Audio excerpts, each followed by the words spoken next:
एक बार जब राजा विक्रमादित्य शिकार खेलकर भूख प्यास से व्याकुल घर आए तो महल के आंगन की व्यवस्था देखकर विचलित हो उठे। किसी बच्चे ने मल त्याग किया हुआ है तो किसी का नाक बह रहा है। ये सब देख वो अपनी भाभी से बोले, क्या आप में थोड़ा सा भी सलीका नहीं है? ये महल का आंगन कम और पशुओं का बाड़ा ज्यादा दिख रहा है। किसी बच्चे ने मल त्याग किया हुआ है तो किसी का नाक बह रहा है। कोई ये सब देख के कैसे भोजन ग्रहण करेगा? तब उसकी भाभी उसे ताना देते हुए बोली, देखूंगी तुमको भी। तुम कौन सी सर्वगुण संपन्न रानी अबोल्दे को ब्याह कर लाओगे? भाभी के बोल विक्रमादित्य के हृदय में तीर की तरह लगे। वो तैश में आते हुए अपनी भाभी को बोले, अब तो रानी अबोल्दे को ही ब्याह कर यहाँ लाऊंगा। इतना कह विक्रमादित्य बिना भोजन ग्रहण किए हुए ही वापस मुड़ गया और चल पड़ा रानी अबोल्दे के राज्य की तरफ। विक्रमादित्य रानी अबोल्दे की इस बात से भली भांति परिचित थे कि रानी अबोल्दे अप्सराओं से भी सुंदर, विदुषी और सर्वगुण संपन्न स्त्री हैं। बड़े से बड़े राजा महाराजा, चक्रवर्ती सम्राट तक उससे विवाह करना चाहते थे, किंतु रानी अबोल्दे की शर्त थी कि जो कोई भी उसकी चुप्पी को तोड़कर रात के 4 पहरों में उसको 4 बार बुलवा देगा, वो उसी के साथ विवाह करेगी। जो भी राजा या राजकुमार ऐसा करने में असमर्थ होता,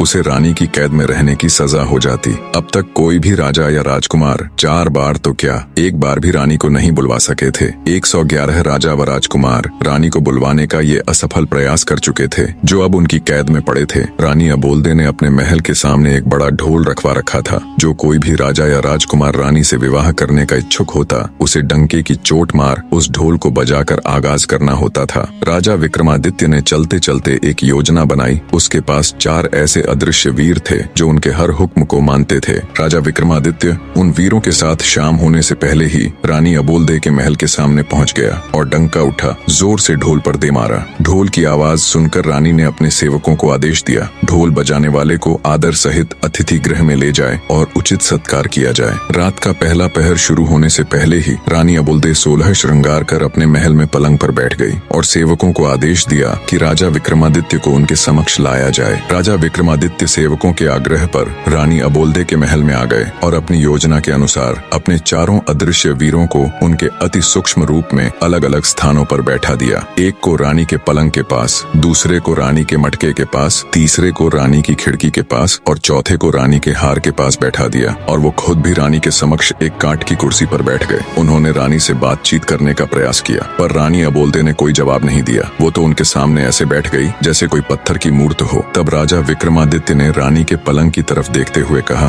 अरे भाई रानी के पलंग, रानी तो बोलेगी नहीं, अब तू ही कह कुछ बात जिससे कटे रात। राजा की बात सुन रानी के पलंग पर बैठा उसका वीर बोला, महाराज मेरे में इतना दिमाग कहाँ कि आपको कुछ कह सुनाऊं? हाँ, अगर आप कुछ सुनाएंगे तो हुंकारा जरूर भर दूंगा। राजा विक्रमादित्य बोले, ठीक है तो फिर सुनो, बने रहे।